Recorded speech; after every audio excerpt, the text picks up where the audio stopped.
Assalamualaikum warahmatullahi wabarakatuh.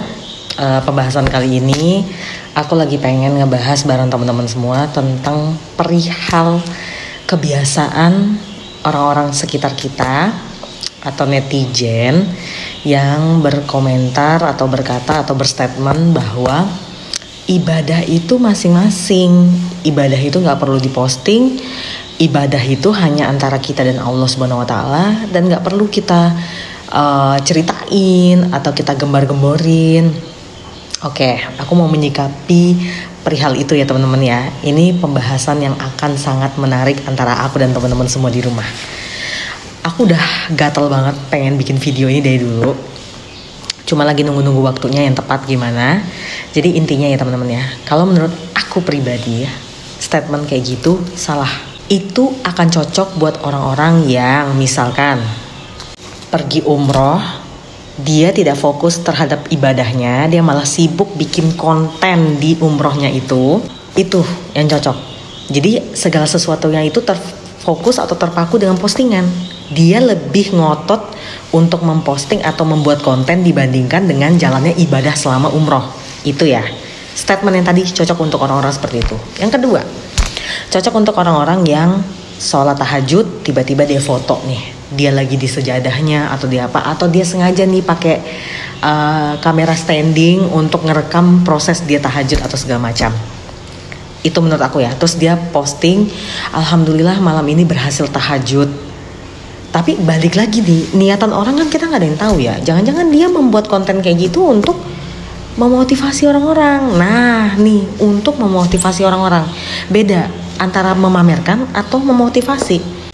Kalau pamerkan itu niatan untuk agar dipuji atau akan memberikan efek sosial nih bagi diri dia.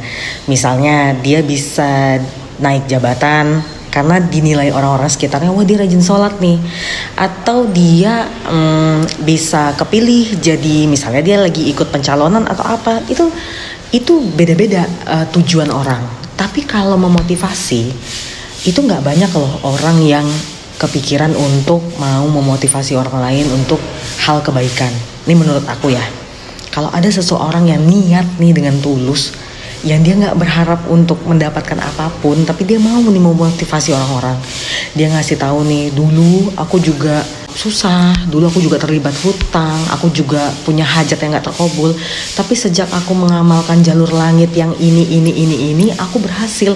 Terus dia membagikan di platform yang dia punya, seperti misalnya YouTube, Instagram.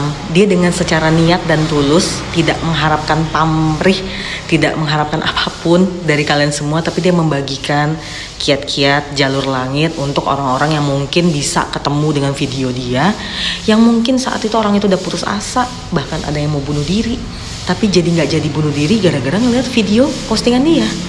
Nah, ini yang bahaya, orang-orang yang udah setulus itu niatnya, tiba-tiba ngedenger statement, ibadah itu kan masing-masing, ibadah itu gak perlu digembar-gemborin, ibadah itu hanya antara kita dan Allah Subhanahu Wa Taala.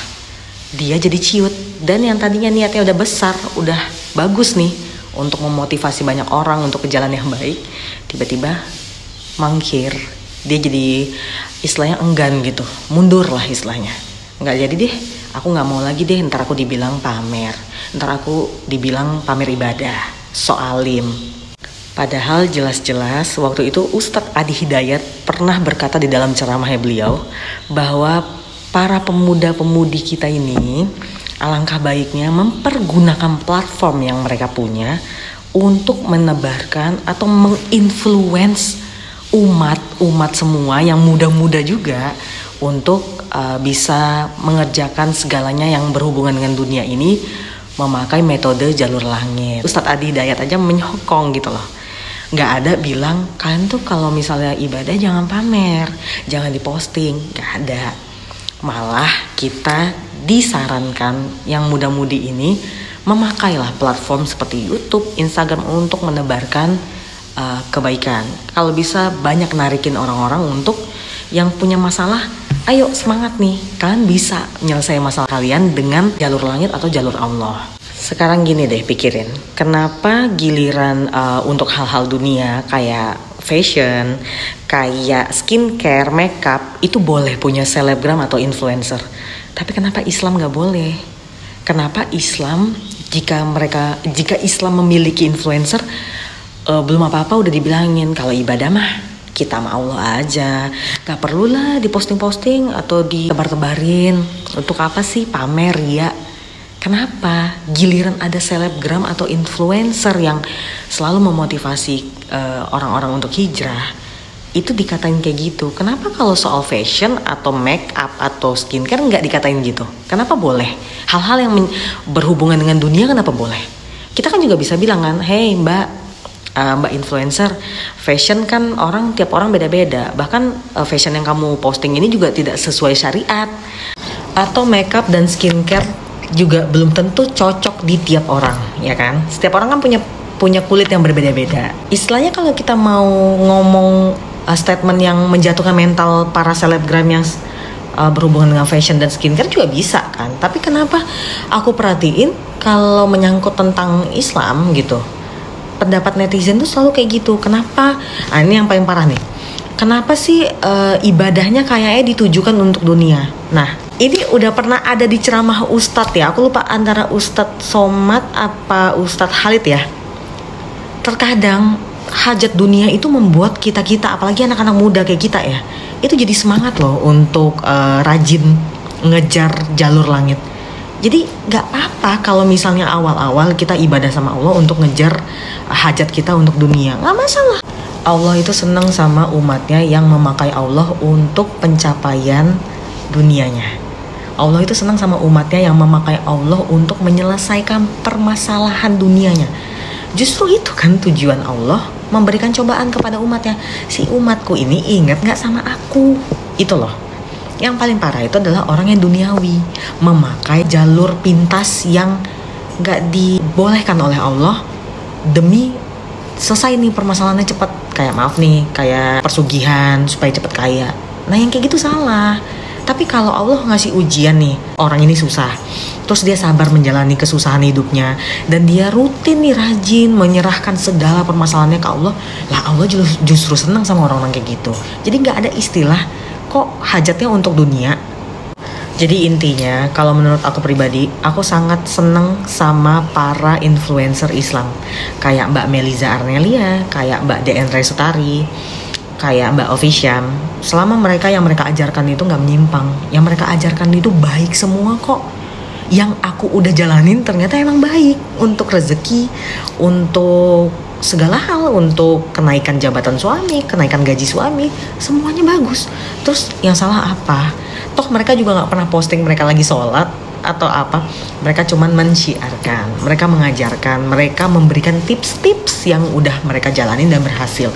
Jadi ya menurut aku komentar-komentar miring dari netizen kayak gitu tuh ya sungguh tidak membangun. Dan aku harap kedepannya para selebgram atau para influencer Islam itu bisa lebih semangat untuk membuat konten-konten yang bagus. Jujur aku pribadi aku sangat suka karena itu mereminder terus setiap hari. Bayangin 24 jam kita hidup di dunia yang kita pikirkan hanya dunia dan saja. Sehingga 24 jam itu terbuang sia-sia. Makanya jujur aku waktu healing aku atau me time aku, suami aku udah tahu, aku pasti seneng nonton YouTube channelnya Mbak Meliza, Mbak Officiam, untuk semacam upgrade atau mengasah lagi nih. Mungkin kalau sehari-hari kayak kemarin abis lebaran kebanyakan libur ya, aku kesenangan gitu, leleh sama dunia. Tapi begitu nonton konten mereka, aku kayak terpacu, kayak wah aku harus mulai nih tahajud lagi mulai besok. Besok aku udah harus mulai nih waqiah yasin lagi. Besok aku udah harus mulai nih ngejar 200 sholawat nariyah. Jadi kan ada pemicu untuk termotivasi, itu kan bagus. Nah itulah alasan aku juga sering membuat konten tentang semangat untuk jalur langit. Karena beberapa orang di sekitar aku memang minta ke aku, nak ingetin aku dong, reminder aku terus dong nak, karena aku nih lupa terus nih, mau nariyah, mau sholawat, mau sholat tahajud aku lupa, aku leleh, tolong ingetin aku terus. Nah disitulah makanya aku semangat buat bikin konten-konten yang membahas tentang hal-hal yang berhubungan dengan ibadah. Oke, segitu aja teman-teman pembahasan kita kali ini. Buat teman-teman semua, boleh dong kasih masukan next kita bahas apa lagi nih yang menyangkut tentang semangat untuk ibadah. Oke, kalau gitu sampai ketemu di video-video berikutnya. Assalamualaikum.